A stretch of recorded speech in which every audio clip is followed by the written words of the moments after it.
तो फिल्म की शुरुआत में सिस्टर यूनिया एक घर में जाती है जहाँ की हालत काफी ज्यादा खराब थी। यहाँ हिजून नामी एक बच्चा पोजेशन में था, यानी उसके ऊपर डीमन ने कब्जा किया हुआ था। यहाँ उसके पोजेशन को तोड़ने के लिए पहले एक प्रीस्ट भी आए हुए थे, पर शायद डीमन की पावर से हार गए, क्योंकि आते ही सिस्टर यूनिया की नजर फादर पे गई, जिसके एक कंधे में तलवार स्टैप थी और वो स्टिल खड़े थे। उनका असिस्टेंट भी बहुत ज्यादा डरा हुआ था। ऐसे में सिचुएशन संभालने के लिए सिस्टर यूनिया खुद ही एक्सॉर्सिज्म करने का फैसला करती है। हालांकि वो जानती थी कि कैथोलिक नन्स के लिए ये करना इलीगल है। यहाँ पर एक पिक भी मौजूद था जिसके अंदर डीमन को कैद करके इस पिक को खत्म करके डीमन को खत्म किया जा सकता था। खैर, पहले सिस्टर यूनिया हिजोन के ऊपर काफी सारा होली वाटर डाल देती है और फिर फादर के असिस्टेंट से चर्च की बेल रिंग करने को कहती है, जिसके बाद वो हिजोन का सर पकड़कर कुछ प्रेयर्स करने लगी थी। सिस्टर यूनिया की प्रेयर्स की वजह से जिहोन के अंदर के डीमन को बहुत ज्यादा तकलीफ हो रही थी, इसीलिए जिहोन के कान से खून तक बहने लगा था, लेकिन पोजेशन कम होने को नहीं आ रहा था। सिस्टर यूनिया भी अपनी प्रेयर्स नहीं रोकती और डीमन से डीमन का नाम पूछते हैं, लेकिन वो डीमन नाम बताने के बजाय सिस्टर यूनिया को ही धमकियां देने लगा था। उसे कहता है,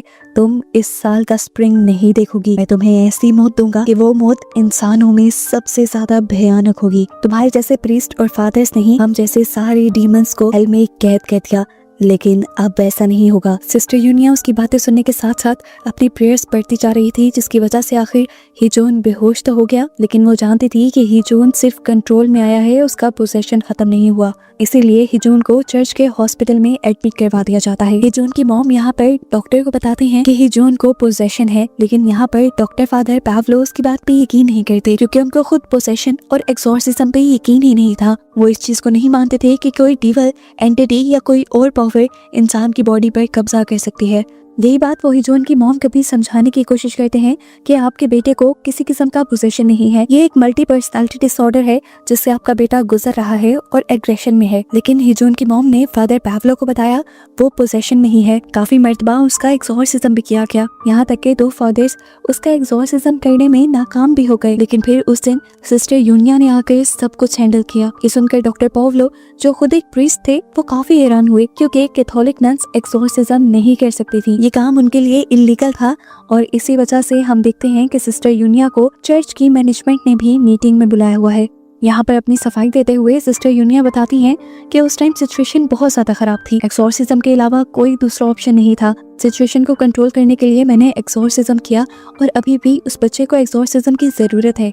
वो मैनेजमेंट से कहती है, अगर पॉसिबल हो तो हमें फादर किम और फादर जॉय को बुला लेना चाहिए, जो बहुत ज्यादा एक्सपर्ट थे, ताकि वो बच्चे का एक्सॉर्सिज्म कर सकें, क्योंकि उस बच्चे के अंदर एक नहीं बल्कि कई डीमन एक टाइम में है और एक डीमन उसमें से सबसे ज्यादा पावरफुल है, जो अपना नाम भी नहीं बता रहा। लेकिन यहाँ कोई भी सिस्टर यूनिया की बातों को सीरियस नहीं लेता। दिखाया जाता है कि यूनिया खुद उसी फादर के पास गई थी जो उस बच्चे का एक्सॉर्सिज्म करने में हार गए थे। फादर ने हिजोन का सारा केस यूनिया को समझाया, उसकी बनाई हॉन्टेड ड्राइंग्स भी उसे दे दी और आगे इस पोजेशन को खत्म करने की जिम्मेदारी उसने सिस्टर यूनिया को दे दी। सिस्टर यूनिया जब वहाँ से जाते हैं तो हम फादर को अजीब सी हालत में देखते हैं और पता चलता है कि फादर के ऊपर भी ईवल चीजों ने कब्जा बना लिया है, क्योंकि क्रिश्चियनिटी में माना जाता है अगर कोई भी फादर एक्सॉर्सिज्म करने में फेल हो जाए तो ईवल चीजें उन्हीं के ऊपर कब्जा कर लेती हैं, और ऐसा ही कुछ इन प्रीस्ट के साथ भी हुआ है। इसके बाद सिस्टर यूनिया जाती हैं डॉक्टर पावलो के पास। वो उनसे जिहोन के एक्सॉर्सिज्म की परमिशन लेना चाह रही थी, लेकिन डॉक्टर पावलो को इन चीजों पे बिल्कुल बिलीव नहीं था। वो उसे हॉस्पिटल से डिस्चार्ज करने की परमिशन देते ही नहीं है। सिस्टर यूनिया उनकी सोच बदलने के लिए उनको काफी सारी बातें बताती हैं, काफी सारी बाइबल की वर्स भी सुनाती हैं जिनमें एक्सॉर्सिज्म के बारे में बताया गया था। लेकिन डॉक्टर पावलो अभी भी उनकी बात नहीं मानते और कहते हैं कि जब तक जिहोन मेरा पेशेंट है मैं तब तक उस पर एक्सॉर्सिज्म की परमिशन नहीं दूंगा। फिर सिस्टर यूनिया भी जाते हुए उन्हें कह ही जाती हैं, मैं किसी भी हाल में जिहोन को बचा कर रहूंगी और उसका एक्सॉर्सिज्म भी करूंगी। यहाँ हमें जिहोन की मॉम को दिखाया जाता है, जिनको पैसे लेने वाले लोग फोन कर करके तंग कर रहे थे। एक आदमी तो उनको ये तक कह देता है कि तुम्हारा हस्बैंड भी मर गया और इसी तरह तुम्हारा पागल बेटा भी मर जाएगा। ये बात सुनकर वो बुरी तरह टूट जाती हैं। एक आखिरी मर्तबा जिहोन को देखती हैं और फिर विंडो से जंप करके सुसाइड कर देते हैं। उसके नीचे गिरते ही सभी लोग उसके चारों तरफ इकट्ठे हो गए थे। डॉक्टर पावलो और उनके असिस्टेंट डॉक्टर मिकाइला भी, सिस्टर यूनिया भी यहाँ आ चुकी थी जिहोन की मॉम की डेड बॉडी के पास। उसे अजीबोगरीब डीमंस की बोलने की आवाजें आ रही थी। यहाँ उन्हें नेगेटिव एनर्जीज फील हो रही थी। ये उनके अंदर की सुपर पावर थी कि वो नेगेटिव एनर्जीज को फील कर सकती थी। वो कुछ पढ़कर इन नेगेटिव एनर्जीज को यहाँ से भगाने की कोशिश करती हैं और डॉक्टर मिकाइला ये नोटिस कर लेती हैं। अब रात में सिस्टर यूनिया अकेले में डॉक्टर मिकाइला से मिलने के लिए आती हैं, क्योंकि वो भी एक सिस्टर ही थी। वो सिस्टर मिकाइला को बताती हैं कि मेरे अंदर एक सुपर पावर है, मैं इविल एनर्जीज को फील कर सकती हूँ और मैं जानती हूँ कि जिहोन के अंदर डीमंस है, हमें उसका एक्सॉर्सिज्म करना है। क्या तुम मेरी इसमें मदद करोगी? मैं चाहती हूँ कि तुम भी मेरी तरह एक डीमन स्पॉन हो और तुम्हारे अंदर भी कोई सुपर पावर होगी। डीमन स्पॉन वो बच्चे होते हैं जिनकी मॉम्स को प्रेगनेंसी के टाइम या उससे पहले डीमन पोसेस कर लेते हैं। ऐसे में डीमन की कुछ एनर्जीज उन बच्चों के अंदर चली जाती हैं। ये बच्चे स्पेशल बन जाते हैं, उनके पास कुछ सुपर पावर्स भी आ जाती हैं। ऐसे बच्चे बहुत अच्छे शेमन बन सकते हैं, यानी दूसरों को डीमन से और उनके पोजेशन से दूर रख सकते हैं। लेकिन डॉक्टर मिकाइला ने ऐसा नहीं किया। वो शेमन नहीं बनी, बल्कि वो एक सिस्टर बन गई और उसके बाद डॉक्टर बन के चर्च के ही हॉस्पिटल में अपनी सर्विसेज देती हैं। डॉक्टर मिकाइला ने यहाँ पर सब लोगों से ये बात छुपाई थी, लेकिन सिस्टर यूनिया को ये सारी बातें इसीलिए पता चल गई थी क्योंकि वो उन्हीं जैसी थी। इसीलिए डॉक्टर मिकाइला गुस्से में जब यहाँ से जाने वाली थी तो सिस्टर यूनिया ने उनके सामने जिहोन की हिस्ट्री रख दी और उनसे रिक्वेस्ट की कि वो उसे देखकर बताएं कि इसका इलाज कैसे किया जा सकता है। डॉक्टर यूनिया के जाने के बाद मिकाइला उन सब चीजों को लेकर अपने घर आ जाती है और घर आकर अपने टैरो कार्ड्स निकालती है, जिससे हमें पता चल जाता है कि उसके पास एबिलिटी थी फ्यूचर को देखने की। और इस टाइम उसे एक अजीब सा विजन आया।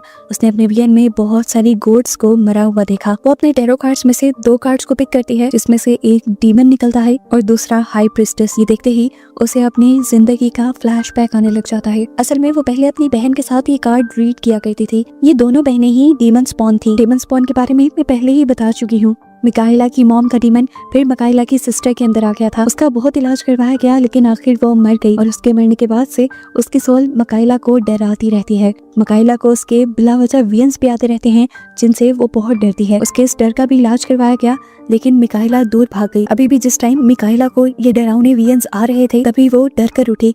उसने देखा कि उसका फोन बज रहा था। ये सिस्टर यूनिया की कॉल थी। उसने उठाया और सिस्टर यूनिया ने उसे बताया कि मैं तुम्हारे नाइटमेयर्स के बारे में जानती हूँ, क्योंकि मैं ईवल चीजों को सेंस कर सकती हूँ। फिर अगले दिन जैसे तैसे करके सिस्टर यूनिया डॉक्टर मिकाइला को मना ही देती हैं कि वो जिहोन को एक्सॉर्सिज्म के लिए लेकर जाएंगी, वो भी एक शेमन के पास। शेमन सिस्टर यूनिया की जानने वाली थी।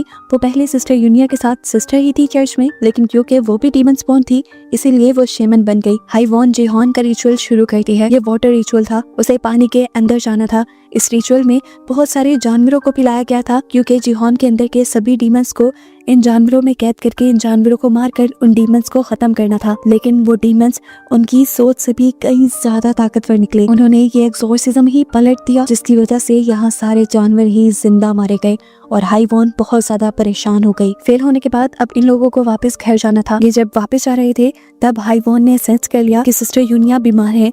असल में उन्हें कैंसर था और हाइवॉन ने ये भी सेंस कर लिया कि जल्द ही उनकी मौत हो जाएगी।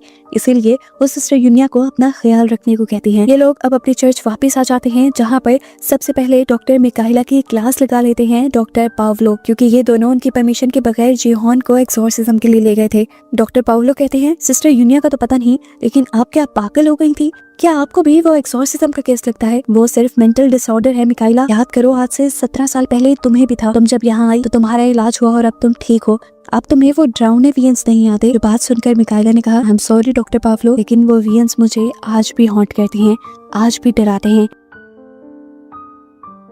वो अब जैसे ही डॉक्टर पावलो के ऑफिस से बाहर निकली तो उसे एक लेडी मिली, जो उसे बताती है कि मैं खुशी खुशी अब अपने बेटे के पास जा रही हूँ। ये कहते ही उसकी पूरी बॉडी खाली हो जाती है और वो एकदम से गायब हो जाती है। डॉक्टर डॉक्टर मिकाइला जब उसके रूम में जाते हैं तो पता चलता है कि अभी अभी वो औरत मर गई थी और जिससे उसने बात की वो इस औरत की सोल थी। खैर अब वो घर आ जाती है और घर आने पे उसे बहुत सारी चीजें परेशान कर रही थी। उसे उसके वियंस हॉन्ट कर रहे थे और वो जानती थी ऐसा इसलिए है कि वो जिहोन की मदद नहीं कर रही। इसलिए वो सिस्टर यूनिया को कॉल करके कहती है कि वो जिहोन के एक्सॉर्सिज्म में उनकी मदद करने के लिए तैयार है।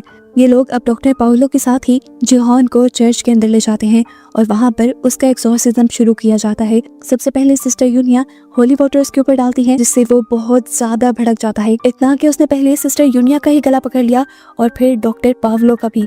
इस डीमन को कंट्रोल करने के लिए मिकाइला को कुछ समझ नहीं आई और उसने उठाकर एक चेयर जीहॉन को मार दी, जिससे उसके अंदर के डीमन थोड़ी देर के लिए रिलैक्स हो गए। जीहॉन होश में आ गया और होश में आते ही रोने लगा।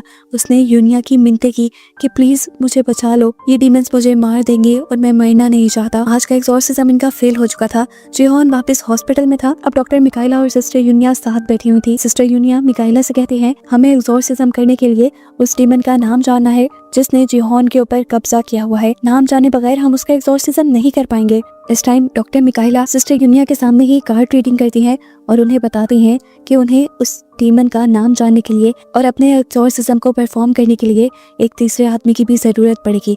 अब मिकाइला और सिस्टर यूनिया चाहती हैं अपने 2 एक्सपर्ट फादर्स को बुलाने के लिए, लेकिन वो बहुत ज्यादा बिजी थे। उनकी कुछ रिलीजियस रैलीज थी जिनको उन्होंने होस्ट करना था, लेकिन वो सिस्टर यूनिया को ये जिम्मेदारी देते हैं कि वो जीहॉन का एक्सॉर्सिज्म अच्छे से करें। अगर एक सिस्टर को एक्सॉर्सिज्म करने की परमिशन मिल ही गई है तो, लेकिन अभी भी उनको तीसरे आदमी की जरूरत थी और वो ये भी नहीं जान पाए थे कि उस डीमन का नाम क्या है। तो फादर उन्हें हिंट देते हैं कि उस डीमन का नाम किसी जानवर के ही नाम पे होगा। अब मिकाइला के मुताबिक उन्हें जीहॉन का एक्सॉर्सिज्म करने के लिए की ऑफ हेवन भी चाहिए होगा, लेकिन की ऑफ हेवन लेना इनके पास की बात नहीं थी। क्रिश्चियंस के लिए वो बहुत इम्पोर्टेंट होता है। इसी के साथ सिस्टर यूनिया हाइवॉन से भी मिलने के लिए जाती हैं और एक और मर्तबा उसकी मदद मांगती हैं, लेकिन हाइवॉन ने अब उनकी मदद करने से मना कर दिया क्योंकि ये उनका बस का काम नहीं था। साथ ही उन्हें ये भी कहा कि अब लूनर मंथ आने वाला है और इस मंथ में वो बहुत ही ज्यादा ताकतवर हो जाते हैं। इसके बाद ये लोग जब वापस चर्च पहुंचते हैं तो चर्च मैनेजमेंट उनको बुलाती है। सिस्टर यूनिया को बताया जाता है कि उनको अनऑफिशियल एक्सॉर्सिज्म करने की परमिशन तो मिल गई है, लेकिन अथॉरिटीज के मुताबिक उन्हें डॉक्टर पावलो को भी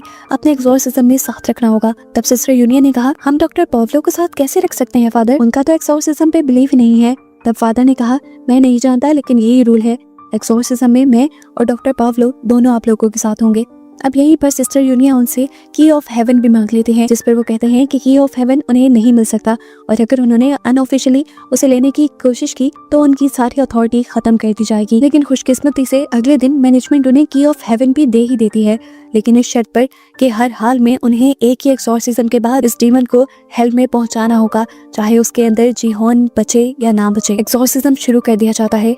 डॉक्टर पावलो जो भी एक फादर थे वो भी इन तीनों को ब्लेसिंग्स देते हैं और यूनिया अपनी प्रेयर्स पढ़ना शुरू कर देती है। इस मर्तबा उसकी प्रेयर्स कुछ ज्यादा असर नहीं कर रही थी क्योंकि डीमंस पावरफुल हो चुके थे, लेकिन उसने अपनी कोशिश जारी रखी और फिर डीमंस को गुस्सा आना शुरू हो गया। डीमंस ने उसे गालियां दी, उसका मजाक बनाया और उसे बताया कि जब तुम पैदा हुई तब भी तुम्हारी मॉम के अंदर मैं ही था। और ये बात यूनिया को पहले ही पता थी कि वो एक डीमन स्पोन है, लेकिन ये नहीं जानती थी कि जीहॉन वाला डीमन ही उसकी मॉम के अंदर भी था। वो उससे उसका नाम पूछती है, लेकिन डीमन नाम बताने को तैयार नहीं था।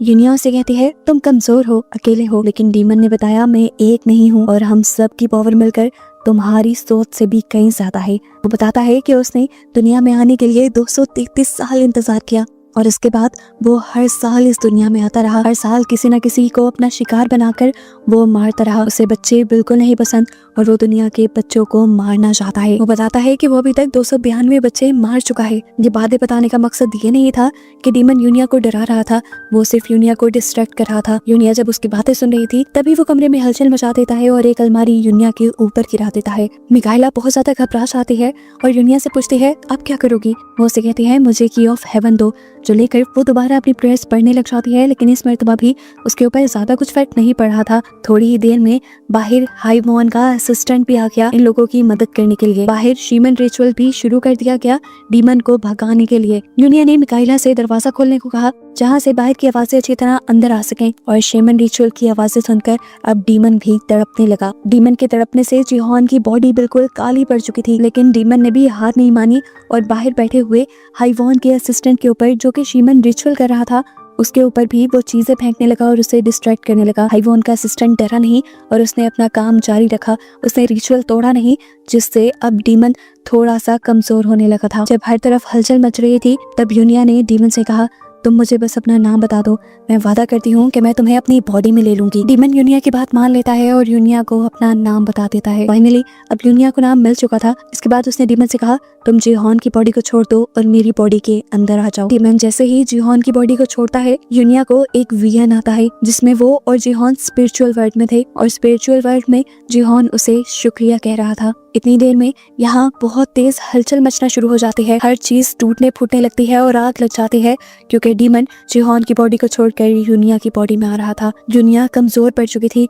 उसने मिकाइला से कहा, तुम जिहोन को लेकर चर्च में चली जाओ और 3 मरतबा चर्च की बेल रिंग करना, इतनी जोर से कि वो मुझे भी सुनाई दे। मिकाइला उससे पूछती है, तुम क्यों नहीं साथ चल रही? तब यूनिया अपने जिस्म पे हाथ रख के उसे बताती है कि उसने डीमन को अपने अंदर ले लिया था, और ये जानकर वो पूरी तरह टूट गई। ये लोग तेजी से अपनी कार्स की मदद से यहाँ से निकल गए, लेकिन चर्च जाने से पहले ही बहुत सारे डिमोनिक रैट्स ने इनका रास्ता रोक लिया। उनका क्या, यहाँ पर पूरी ही ट्रैफिक को जाम कर दिया इन रैट्स ने। इन्हें जल्दी से जल्दी चर्च की बेल रिंग करनी थी। मिकाइला और हाइवोन का असिस्टेंट जल्दी से जिहोन को लेकर बाहर निकल आए और भागते हुए चर्च तक जाने के लिए निकले। ये जो उनसे चला नहीं जा रहा था, इसीलिए हाइवोन का असिस्टेंट मिकाइला को अकेले ही आगे बढ़ने को कहता है। मिकाइला जाकर फाइनली 3 मरतबा अपने चर्च की बेल को रिंग कर देते हैं। उसकी बेल को रिंग करने से पहले हमने देखा था कि जॉन का जिस्म डिमोनिक पावर्स की वजह से बिल्कुल काला पड़ने लगा था, लेकिन बेल रिंग करने के बाद उसकी बॉडी दोबारा से ठीक हो गई, जिसका मतलब था कि उसके अंदर के डीमंस ने उसे छोड़ दिया है। मिकाइला अब चर्च के अंदर जिहोन को छोड़कर फौरन यूनिया की मदद करने के लिए पहुंचती है।